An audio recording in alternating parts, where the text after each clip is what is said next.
tumutukoy doon sa espiritong kumikilos doon sa mga taong iyon. Ito ay view na tumutukoy kay Satanas mismo bilang siyang ika nga ay nemesis ng ating Panginoong Hesukristo.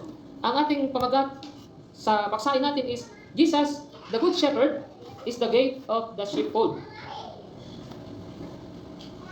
Nung isang araw is laman po ng balita ang isang leader ng isang kilalang pangkating pangrelihiyon, si Kibuloy, at ang pamagat po ay Hontiveros 6 Probe on alleged human trafficking, sexual abuse in Kibuloy's church. Ito po ay napabalita nung last Monday lamang na si Risa Hontiveros ay nag-file po siya ng resolution seeking a Senate investigation into the alleged case of large-scale human trafficking, rape, sexual abuse, and violence, and child abuse, which is said were done under the cover of a religious organization.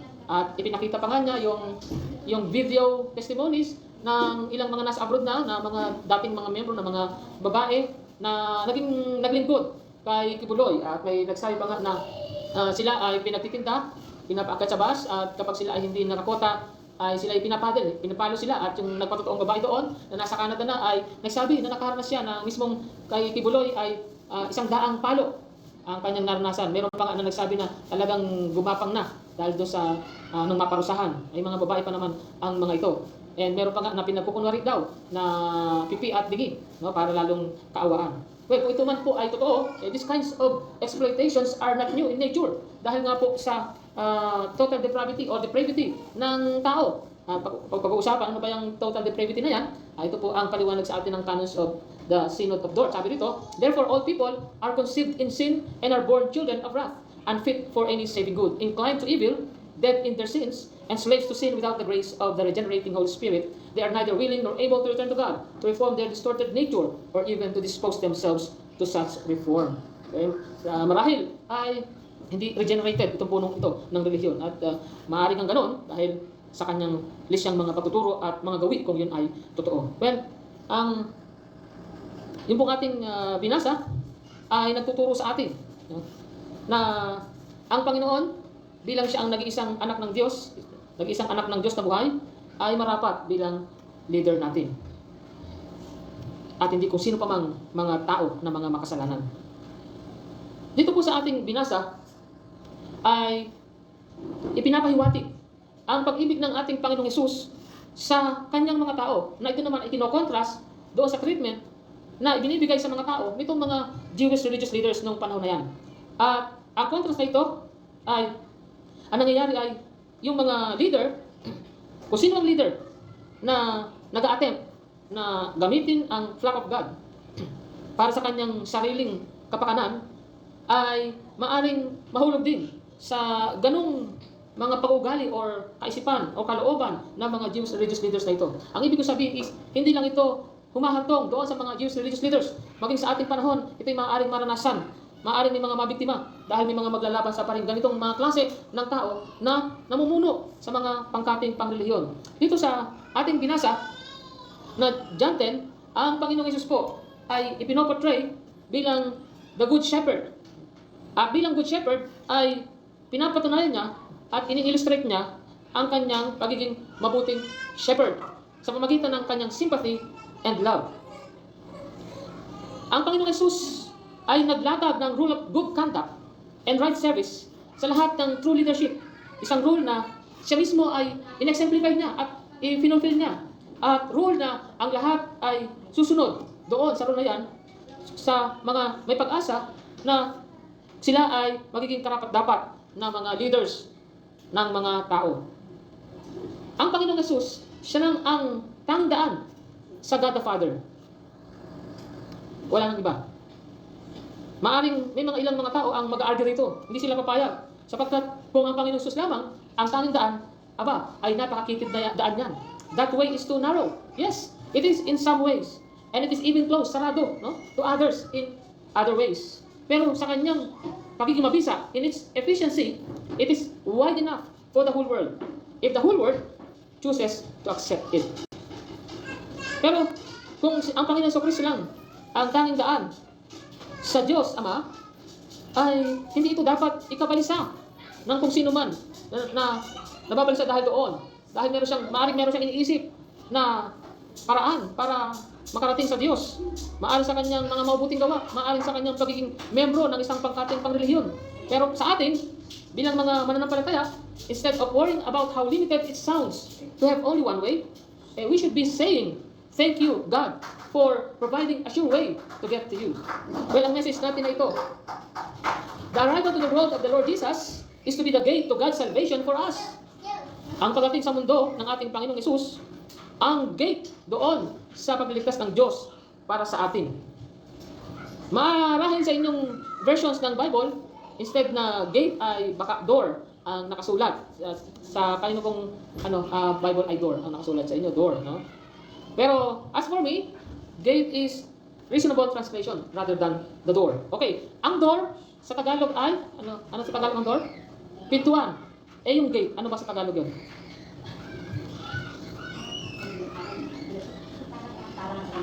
Okay, tarangkahan, no? Siguro yung iba ngayon lang naisip na tarangkahan pala yung Tagalog doon sa gate. Ay, tarangkahan or gate talaga ang marapat lamang na translation doon dahil kung titingnan mo yung background doon sa panahon nila, no, sa kanilang kultura, tarangkahan naman talaga ang gamit doon sa sheepfold. Hindi naman pinto kasi ang pinto is usually yan po sa enclosure o sa mga bahay ginagamit ang pinto. Yung pong tarangkahan, open space, walang bubong, di ba? Kalimitan ang mga sheepfold, wala namang bubong, hindi enclosure lamang. Kaya tarangkahan po ang ginagamit doon. Anyway, Jesus is the gate.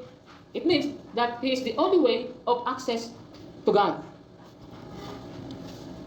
He was from heaven as God the Father's only Son. Kaya hindi katakataka na siya lamang yung tanging access natin sa Diyos. Siya ay pumarito sa mundo to redeem His own people and gather them as being their divine leader. At nung siya pumarito, hindi naman po flash of splendor or miracle of external power ang ginawa ng Panginoong Hesus para patunayan ang kanyang divine leadership over the hearts of men. Siya ang ginamit niya ay pagpunta rito, siya ay lumakad na kasama ng mga tao. Siya rin ay nagtrabaho, nagpagal, nakaranas ng gutom, nakaranas ng suffer na kasama ng mga tao. He entered into mortal life by the same lowly door of human birth. At ganun din ang kanyang naranasan, the same path of toil and care. Pero na siya umalis na dito sa mundo, He made His exit from it through the same portal of suffering and death. Yung mga attitudes na yun, the Lord Jesus' attitudes, His attitudes, are for us to follow as identities of those people ruled by God. Ayan po ang ibig sabihin nung sinabi sa Colossus na put on the Lord Jesus Christ and make no provisions for the flesh. Isuot ang ating Panginoong Jesucristo. His works are for us to accept as means of deliverance from those who oppress us, from those which oppressed us. So may oppressions na naranasan ang sangkatauhan. Sa atin, anong nag-oppress sa atin? Our own sins. And the forces of evil spirits led by Satan himself. Ito ang question natin. What is the significance of the Lord Jesus as being the gate? Ito po ang sagot. The eternal safety and security are found in Jesus Christ only. Yan po yung significance ng pagiging gate ng ating Panginoong Jesucristo.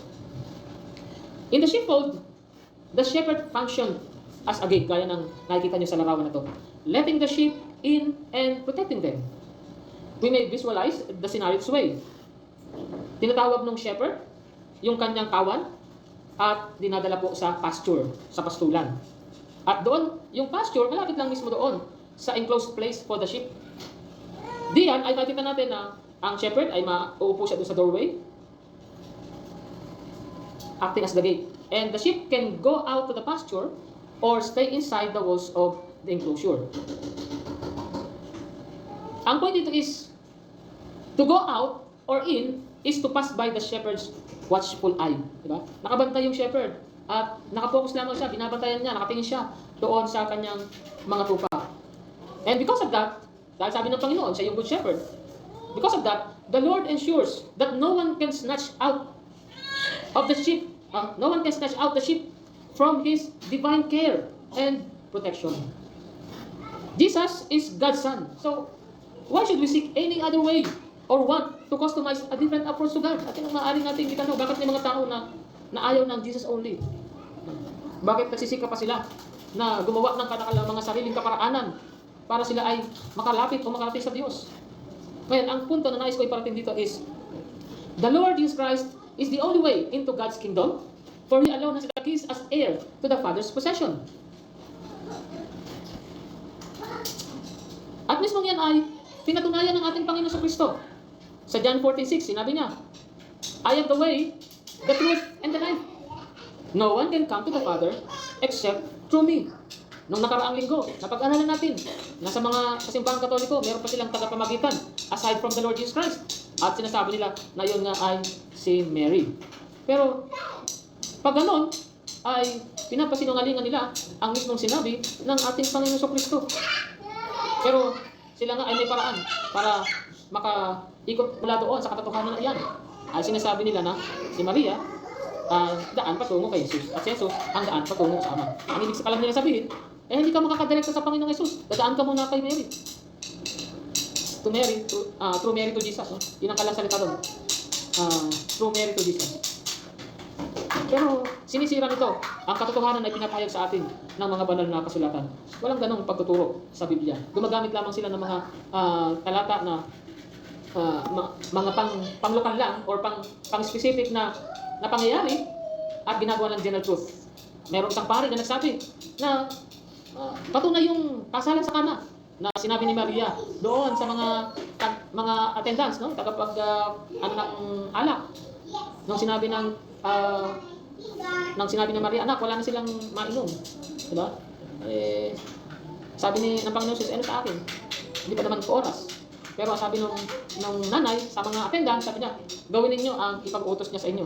Ang ibig sabihin, doon daw ay, kapag daw nagsabi yung nanay, kahit na ayaw ng anak, napipilitan daw sumunod yung anak. Kaya para sigurado na ditinggin ng Panginoong Kristo ang panalangin mo, manalangin ka kay Mary. At siya ang bahala sa kanyang anak. Diba? Layo na agad ang tinakbo noong pangyayari na yon. Pero itong John 14:6, ito po yung one of the most basic and important passages in Scriptures. Because it answers the question, how can we know the way to God? Only through Jesus. Because Jesus is the way, since He is both God and man. Doon sa The Evidence Bible, ay may quotation na ganito, na hinango kay P.G. Patterson. At sabi dyan, it comes down to a question of truth. Every false religious expression is a religion of darkness. That doesn't mean there are no good things in the faith. But if Jesus is to be taken seriously, when He says, no one comes to the Father through me, every other proposal is one of darkness.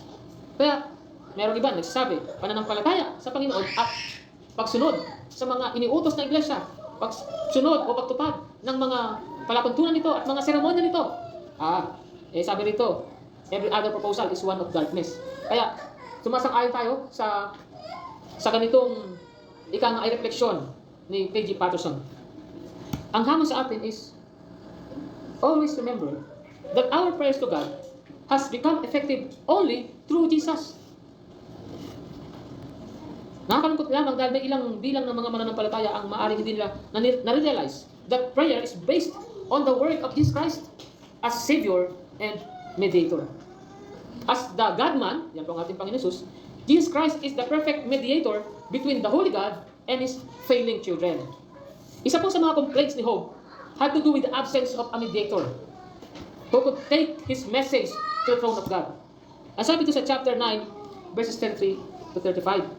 If only there were someone to mediate between us, someone to bring us together, someone to remove God's wrath from me, so that His terror would frighten me no more, then I would speak up without fear of Him. But as it now stands with me, I cannot. Sa isang banda ay maaring tama si Job. Kasi walang mamagitan sa kanya, sa Diyos, para hindi niya maranasan ang parusa ng Diyos sa kanyang mga kasalanan. Pero alam naman natin na dahil wala pa yung panahon, hindi pa dumarating yung panahon na yung mediator ay susugo ng Ama, walang iba kundi ang kanyang anak, nagkaroon muna ng tinatawag na mga sacrifices, mga paghahandog to cover up the sins para hindi sila paparusahan ng Diyos. At yun po ay parang lumalabas na meron pang promissory habang wala pa. Pero si Job, kasama ng mga iba pang mga Old Testament saints, sila po ay naligtas din doon sa ginawa ng ating Panginoong Kristo. Kagaya din naman natin. Yun po yung bisa ng krus ng ating Panginoong Kristo. It covers the past, the present, and the future generations of the saints, of the people of God. Pero, nais ko po ipapansin sa inyo na diyan po ay tama si Job doon sa kanyang implicit na pagsabi na singularity, iniisip niyang mediator. Hindi po niya sinabi na mediators, no?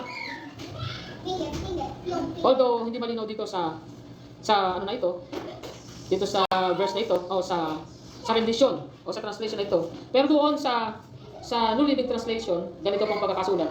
If only there were a mediator between us. Okay? Pero dito naman, yung someone naman eh. Ang someone, although parang ang dating ay plural, pero someone is, singular po yan. No? Tumutukoy yan sa isa lamang. And, bandang huli naman, na-realize din naman ni Job, hindi naman sa na-realize talaga sa sarili niya, kundi naniniwala tayong ipinaunawa sa kanya ng Espiritu Santo na meron siyang Redeemer. Kasi bandang huli sinabi niya, I know that my Redeemer lives. No? At doon sa huling kapanahunan ay masasaksihan niya ang kagliligtas ng Diyos na siya kabilang doon. So since there is only one God, there is need for only one mediator. And that mediator is Jesus Christ.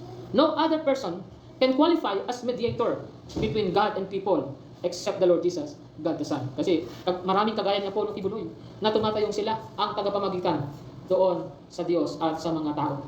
Kaya tuloy ang mga tao na nasa Kanya, maraming, international sa sila. Ang kanilang pag-asa ay naukol sa Kanya. Kaya yung kanilang kapanatiko ay gayon na lamang, talagang hindi mo matatawaran. Pero sa atin, trust Jesus to take you to the Father, and all the benefits of being God's child will be yours. Sabi natin ay the Lord Jesus Christ is the only way into God's kingdom, for He alone has the keys as heir to the Father's possession. Siya po ang may susi.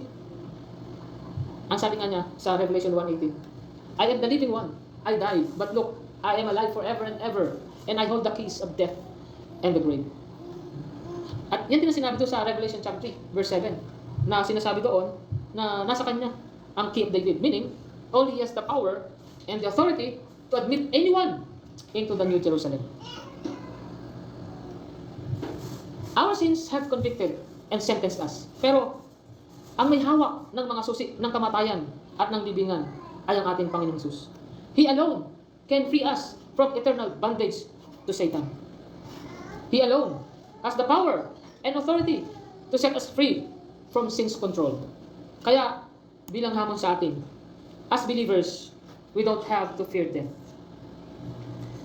Ang dapat lamang natin gawin is to turn from sin and turn to the Lord Jesus Christ in faith. Sapagkat, kung mag-a-attempt tayo na kontrolin ang ating mga buhay at hindi natin pahalagahan ang Diyos, tayo ay gumagawa ng isang course na magdadala sa atin directly to hell. Subalit, kapag ilagak natin ang ating mga buhay sa mga kamay ng ating Panginoong Kristo, He restores us now and He resurrects us later to eternal, peaceful relationship with Him. Well, nais ko share sa inyo ang isang actress na si Mika de la Cruz na nung isang araw, 3 days ago nakalagay dito, na ang sabi diyan, Mika de la Cruz bears heartbreaking reason for leaving showbiz. So wala na po siya sa showbiz ngayon. Sino ba yung hindi nakakilala kay Mika? Kasi kayo kilala si Mika, no? So si Mika, ang kanyang tunay na pangalan is Miracle. Okay, si Miracle. Siya po ay nakababatang kapatid ni Angelica de la Cruz. Sinong hindi nakakilala kay Angelica de la Cruz? Okay, isa na lang. So sila po ay mga sikat na mga artista dito sa ating bansa, no? So, sabi po diyan, she expressed feeling restless and in constant search for her true identity. Sabi niya, hindi nila alam na kinalakihan kung hanapin yung identity ko sa mundo, sa ibang tao. This became my source of restlessness. Alam ng pamilya ko yan, I've been restless all my life, Mika emotionally said. So siya nagbibigay ng entertainment sa mga tao sa magitan ng mula bata pa yung Going Bulilit, no? At yun ay mga kabataan, talagang nakasisa silang panoorin. Yun ay mga comedy doon, nagpapasaya. Pero may isa pala doon na kabaliktaran ang kanyang kalagayan. Sabi niya, I wasn't living anymore. I was merely existing. Andyan na lang ako, inaagos na lang ako, the former child actress added. So kinuwento niya sa kanyang testimony na malaking dagok din sa kanya ang pagkamatay ng kanyang ama. And siya ay nagkaroon ng mga depression. And sabi nito, Mika needed rest from everything, so she left showbiz. She disclosed being diagnosed with a thyroid disease that had affected her memory and focus, even in her schoolwork. So, hindi na rin pala siya din kung gano'n, hindi na rin siya pwedeng mag-artista dahil hindi na rin niya masasaulo yung kanyang script. In 2015, she also shared that she was diagnosed with incurable diseases. Alin ba yung tinutukoy niya? Yung autoimmune disease. Yun po. Yung tagapagtanggol ng katawan, yung ating mga antibodies, yun yung hindi na naging tagapagtanggol, nag-malfunction. Instead na tagapagtanggol, sila pa mismo yung pumapatay doon sa katawan. So, at siya po ay may tanin na po ang kanyang buhay. Pero, tuloy natin, kahit anong mangyari, wala nang dream souls, love, joy. Wala na akong passion na pila sa heart ko. Kung ganun talaga ang kalagayan niya, talagang yan yung maranasan niya. Yan yung kanyang magiging emotional na pakiramdam. Pero, meron siyang kakilala na palaging nagsasama sa kanya, inimbitahan siya. Noong una, of course, tinatanggihan niya. At later on is naramdaman niya na siya hinahanap ng Panginoon. Tinatanggihan niya mismo ang pagtawag sa kanya ng Panginoon. Ito ang kanyang patotoo doon sa harapan ng kongregasyon sa Victory Church doon sa Antipolo. Sabi niya, now she's seeing herself and her life in a different light. Mika found rest and healing when her friends encouraged her to join a church fellowship. Sabi niya, I can confidently say that I finally found my rest. All along, it was in Him. So it was in Jesus. Mika looks forward to a brighter future ahead of her now that she is miraculously cleared from her incurable diseases. This is even outside the realms of the life she once grew up in, which is showbiz. So, siya po ay dineklara na ng doktor din. Nagulat ang mga doktor dahil magaling na po siya, wala na yung kanyang sakit na iyon. No? Dahil sa kanyang pananampalataya sa ating Panginoon Jesus. Ito po ay kanyang testimony. Yung araw na siya po ay babautismuhan, after 3 months niya na maging Kristiyano. So, hindi pala Marico pala. So, Marico Mika de la Cruz. Ang sabi diyan, kung papanoorin yung kanyang testimony, humble, touched, healed, and transformed by God. At yan po ang naranasan ng mga tinawag ng Panginoon. Gaya po natin, ang Panginoon ay tumilo sa ating buhay, sinalba po niya tayo doon sa malalang kondisyon na ating naranasan. Kaya siya lamang po ang dapat natin pagtulaan dahil yan po ang kanyang attributes bilang siya ay ating shepherd at tayo ay kanyang mga pastor. And in conclusion, sabi po doon sa Psalms 34:15, the eyes of the Lord are on the righteous, and His ears are open to their cry. God pays attention to those who call on Him, whether He offers escape from trouble or help in times of troubles. We can be certain that He always hears and acts on behalf of those who love Him. That is, those who mirrored Him with His own precious blood. And those people are us, tayo, na mga tinubos ng dugo ng ating Panginoon sa Kristo. Tayo makaasa na tayo palagi niyang pinapakinggan at kikilos siya para sa ating kabutihan. Kaya naman, marapat lamang na siya ating mahalin, ating siyang ibigin, na siyang pagkilos ng Espiritu Santo sa mga kalooban natin. Tayo po ay manalangin. Ama naming Diyos, kami po ay namamangha sa kataasan ng inyong pagkalinga. Nawa nga po, Panginoon, ay malalim namin i-appreciate ang bagay na ito at mag-udyok sa amin na ma-reflect ang kabutihan ninyo sa aming pakikisalamuha sa mga tao. Kung kami man, Panginoon, ay malagay doon sa mga sitwasyon na kami ay namumuno sa aming kapwa, nawa ay mamuno kami na kagaya ng Panginoong Jesucristo, na may pagmalasakit at pagkalinga sa mga nasasakupan nito. Aming Diyos, amin po na idinadalangin na nawa nga po ay paigtingin po ninyo ang pag-ibigan namin sa isa't isa bilang mga magkakapatid. Yamang kami ay inibig nyo nung una pa man. Kami ay mga makasalanan, walang kinikilalang Diyos, kundi ang aming mga sarili. At nagpapasalamat kami, Ama, na hinangon nyo pa kami sa ganong kalagayan. Kami ay tinawag ninyo sa pamagitan ng Panginoon sa Kristo ay dinala sa kanyang kawan.